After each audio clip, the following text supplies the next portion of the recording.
It was a box that would end the world, and they were the men chosen to deliver it. They just didn't know it. For Captain Charles Butler McVeigh III, commander of the heavy cruiser USS Indianapolis, the orders were simple: guard the cargo with your life, ask no questions, and get it to the island of Tinian at record speed. The war in the Pacific was howling towards its bloody climax in July 1945, and this single mission, he was told, could bring it all to an end. The Indianapolis was a proud ship. She was the flagship of the Fifth Fleet, a veteran of nearly every major campaign in the Pacific, from the Aleutians to Okinawa. She carried the scars of a recent kamikaze attack, hastily repaired at Mare Island, California. It was there, under the foggy shroud of the San Francisco Bay, that the cargo came aboard. It arrived not with fanfare, but in shadow. A tall, cylindrical metal canister, and a second, smaller, lead-lined crate.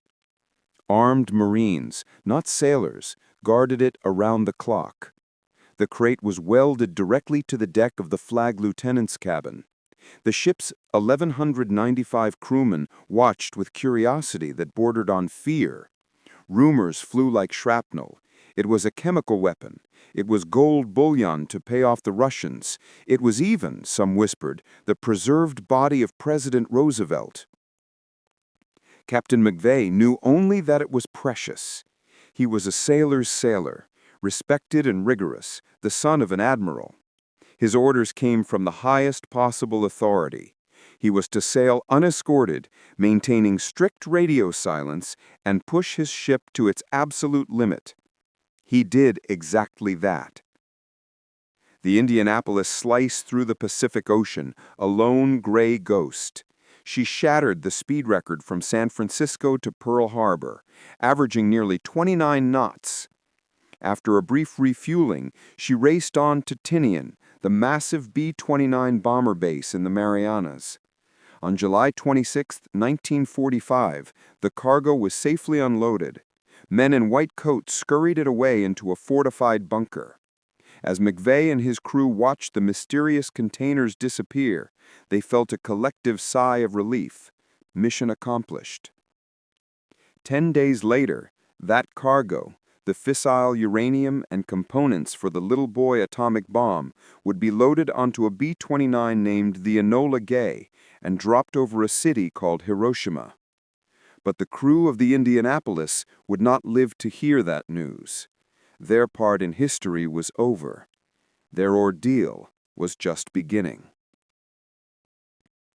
With his primary mission complete, Captain McVeigh was given new, seemingly routine orders.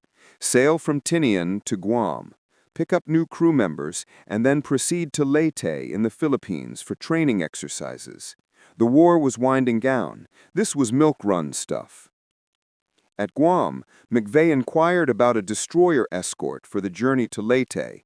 The route was considered safe, though it cut through waters where Japanese submarines were still known to hunt. Naval intelligence, in a catastrophic failure of communication, possessed reports that a Japanese submarine, the I-58, was active directly on their path. They did not tell McVeigh. Worse, they did not tell him that his own sophisticated submarine detection equipment, ASW gear, was broken and inoperative. An escort was deemed unnecessary. McVeigh was given a choice. He could sail a direct route, or he could zigzag. Zigzagging was a standard anti-submarine maneuver, a constant, sharp changing of course that made a ship a much harder target to hit with torpedoes. But it was exhausting for the crew, and it added significant time to the journey.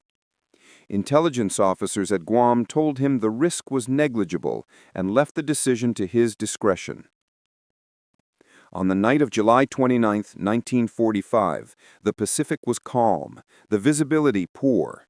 Believing the threat to be minimal and wanting to give his tired crew some rest, Captain McVeigh gave the order to cease zigzagging and maintain a steady course.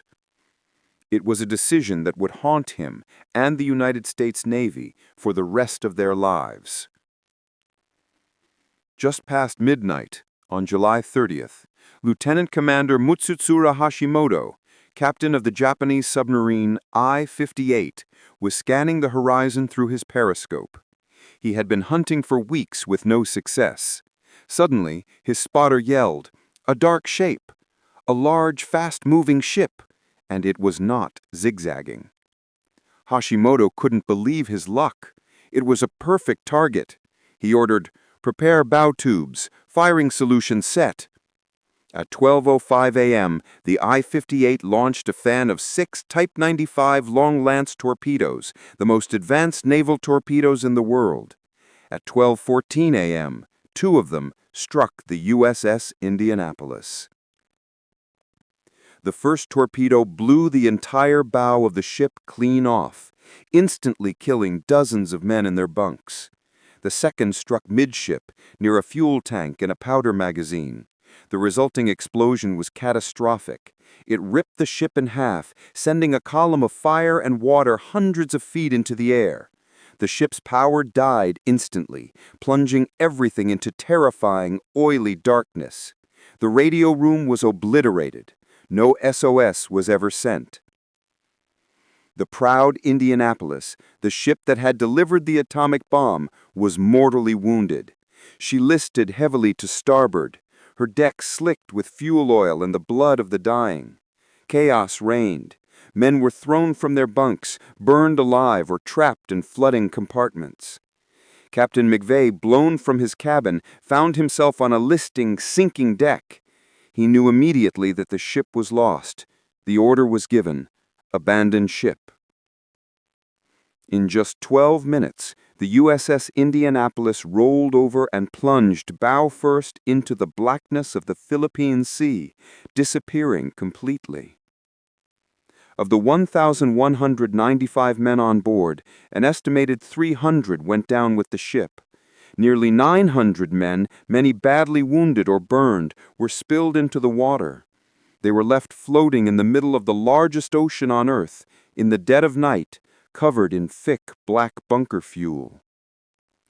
As the sun rose on the first day, the survivors, scattered across miles of ocean, began to find each other. They formed ragged groups clinging to life rafts, potato crates, and nets. Most had only their standard-issue Kapok life vests, which were quickly becoming waterlogged. They were dehydrated, choking on fuel oil and vomiting seawater. But their terror had only just begun. The explosions, the blood in the water, it had sent a signal. First came the fins. The sharks that arrived were not the first to the scene, but they came in numbers that defied belief. Mostly oceanic whitetips and tiger sharks, they were drawn by the carnage. At first they were content to feed on the dead bodies floating just below the surface. But as the hours dragged on and the men grew weaker, the sharks grew bolder. The men formed floating circles, kicking and splashing to keep the predators at bay. But the sharks were patient. They would bump a man, testing him. If he didn't splash, they would return. The screams began on the first night and would not stop for 4 days. Men, maddened by thirst and the relentless sun, began to drink the salt water. This only accelerated their descent into madness. They began to hallucinate. They saw phantom islands, ships on the horizon, planes dropping supplies. Some believed the Indianapolis was floating just beneath them, fully stocked with fresh water and food, and would dive down, never to return. Others in paranoid fits believed their shipmates were Japanese soldiers in disguise and began to fight them, drowning each other in bloody, desperate struggles. The sharks became a constant, horrific presence. A man would be screaming one moment, and the next he would be pulled under in a cloud of red foam, his life vest floating empty to the surface. The survivors learned not to talk about the shark attacks. They called it the butcher shop. And all the while, the United States Navy had no idea they were missing. The Indianapolis was not logged as overdue at Leyte. Due to a series of bureaucratic blunders, her failure to arrive went unnoticed. 3 separate naval commands failed to report her absence. For 4 days, the Navy simply forgot about the 900 men dying in the water. Help arrived by accident. On the 4th day, August 2nd, a Navy Ventura bomber pilot, Lieutenant J.G. Wilbur Chuck Gwynn, was on a routine anti-submarine patrol. He glanced down at the ocean and saw what he thought was an oil slick. As he descended for a closer look, his jaw dropped. It wasn't just oil, it was heads. Hundreds of them, bobbing in the water, the men waving frantically.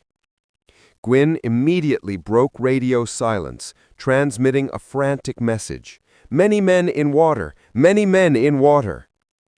Another pilot, Lieutenant Adrian Marks, flying a PBY Catalina seaplane, a Dumbo, heard the call. He diverted to the scene and was horrified. The water was swarming with sharks, actively attacking the survivors.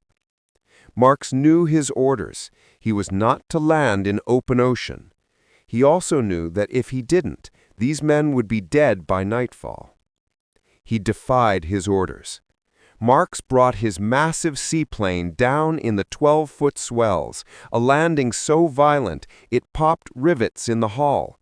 He and his crew began taxiing through the water, pulling the most desperate, isolated survivors from the water, tying others to the plane's wings with parachute cord. By the time the seaplane was full, carrying 56 survivors, it was too damaged to ever fly again. It was a floating hospital, a beacon of hope. That night, the first rescue ship, the USS Cecil J. Doyle, arrived. Her captain, spotting Marks's disabled seaplane, turned on her ship's largest searchlight, pointing it straight up into the clouds. It was a massive gamble, as the light would act as a beacon for any Japanese submarines. But it was a beacon for the survivors, too. It gave them a point to swim toward, a final objective. For the next 2 days, a massive rescue operation retrieved the remaining living. But there were so few. Of the 1,195 men who sailed on the Indianapolis, only 316 were pulled alive from the water. It remains, to this day, the single greatest loss of life at sea from a single ship in the history of the United States Navy. The story, however, was far from over. The war ended just days later, when the Indianapolis's cargo did its job over Hiroshima and Nagasaki. The Navy, embarrassed by the catastrophic loss and its own negligence, needed a scapegoat. They chose Captain Charles Butler McVeigh III. In November 1945, Captain McVeigh was court-martialed. The charges were twofold. 1, failing to order his ship to zigzag, and 2, failing to issue a timely order to abandon ship. The second charge was quickly dropped when survivors testified that he had done everything possible. But the first charge stuck. The Navy, in an unprecedented and shocking move, flew in Commander Mochitsura Hashimoto, the captain of the Japanese submarine that had sunk the ship, to testify against an American captain.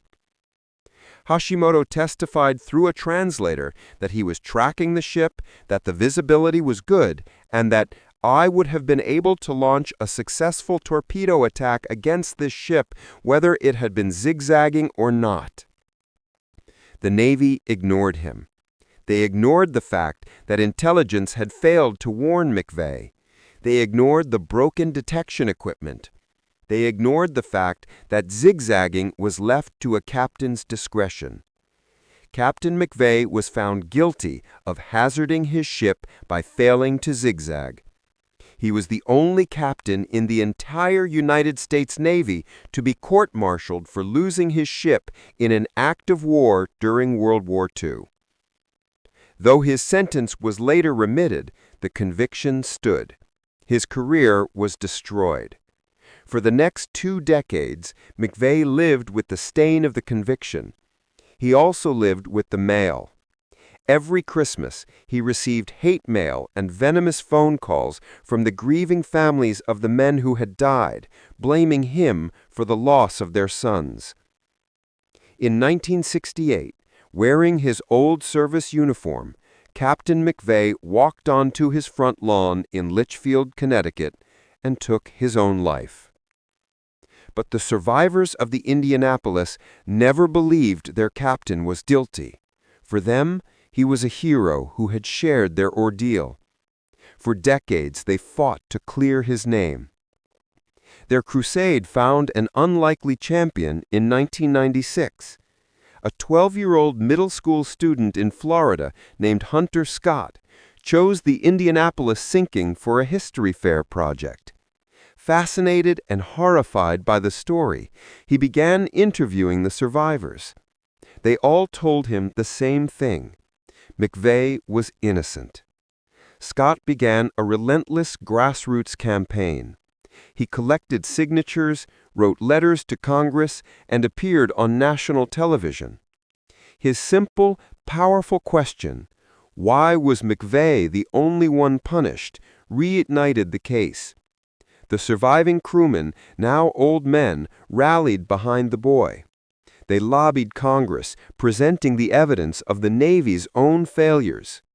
Finally, in October 2000, more than 55 years after the sinking, the U.S. Congress passed a resolution signed by President Bill Clinton officially exonerating Captain Charles B. McVeigh III. The resolution stated that his military record should now reflect that he is exonerated for the loss of the USS Indianapolis. A year afterward, the Navy formally cleared his record. The story of the Indianapolis is not just a story of war, or of sharks, or of failure. It is a story of incredible endurance against impossible odds, a testament to the failures of bureaucracy, and a powerful lesson in the decades-long fight for justice. It is the story of 900 men lost to the sea, and the 316 who lived to tell the tale, ensuring that the world would never forget their ship or their captain.